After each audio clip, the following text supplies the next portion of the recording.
What's up, sons? It's Blind Ride with Son of a Tech once again, and we have yet another massive improvement in Dynex hash rates for Nvidia GPUs.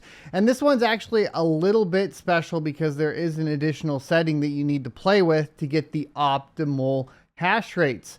So let's go ahead and get into it right after a word from today's sponsor. Today's sponsor is myself. I recently launched a crypto mining e-course at sonofatech.com, and it includes 9 steps to cover when you decide to start your crypto mining journey. This is specifically pertaining to 2023 crypto mining profits and taking advantage of the down market to achieve skyrocketing growth as we move into the next halving of Bitcoin. You'll learn buying mining equipment in a bear market, using outside investment to speculative mine, begin mining once profit is established, sell mine crypto to pay for electricity, hold and prep for the bull run, sell at the top of the bull market, sell mining equipment at the top of the bull market, and begin investing in land and power so that you can bring in outside investors to utilize excess resources. Thanks everybody for your support, and I hope you enjoy the course. Let me know what you think of it in the comment section below. Welcome back, ladies and gentlemen. Let's hop right into it. So the miner is going to be 10 miner version 1.0.3. Hash rate improvements advertise up to 10 kilohash a second on the RTX 4090, 5.2 kilohash a second on the 3090.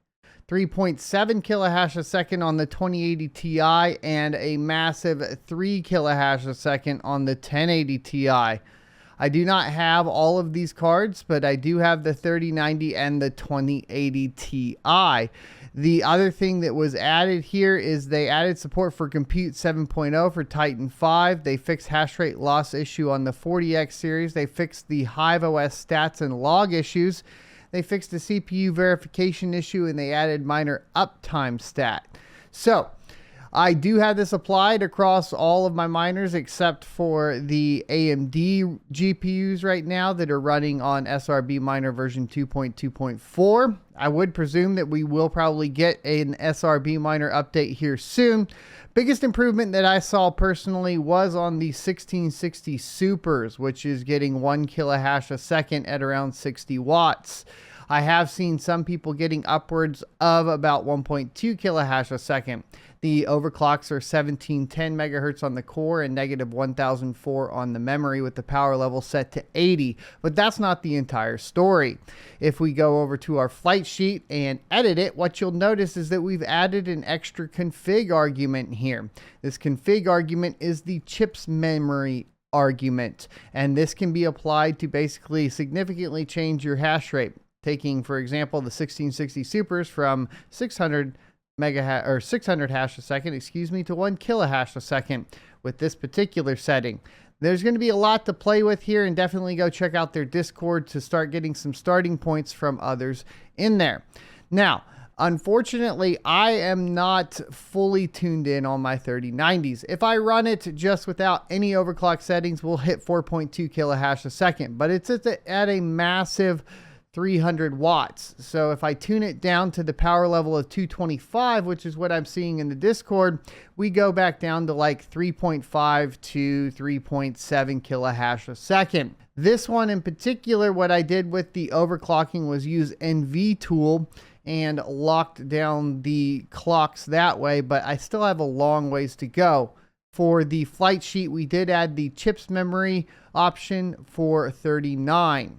Now, another one that was interesting was the GTX 1063 gigs, and in this one in particular, what we ended up doing to get better hash rate was change the chip's memory to 49. The RTX 3070s, I'm having a similar issue as I was having with the RTX 3090s.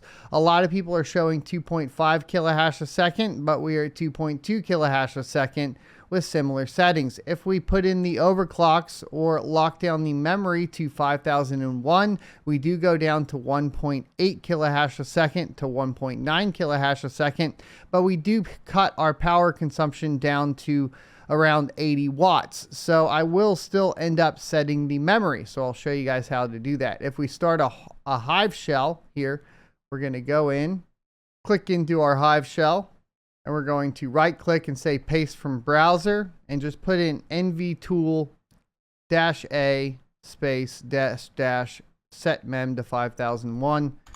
Press enter.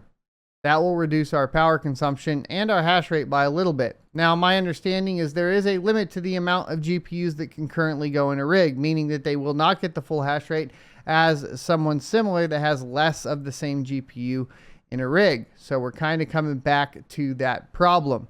There is the potential, of course, for SRB Miner version 2.2.5 to come out and give you the option to move that workload back onto the CPU, which could alleviate some of this, at least for a certain amount of GPUs, and we could go from there. So that's how you set the NV tools. I will leave basically the parameters down below if you want to go in and use NV tool. The other method is just adding an LOL, a fake LOL flight sheet that only does the overclocks. So if you already have like an LOL miner flight sheet that you want to do that with, you can do that.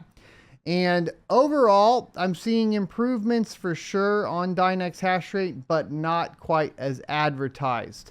I have seen the RTX 4090s hit the 10 kilohash in the Discord. I've also seen the 3090s hit the 5 kilohash in the Discord.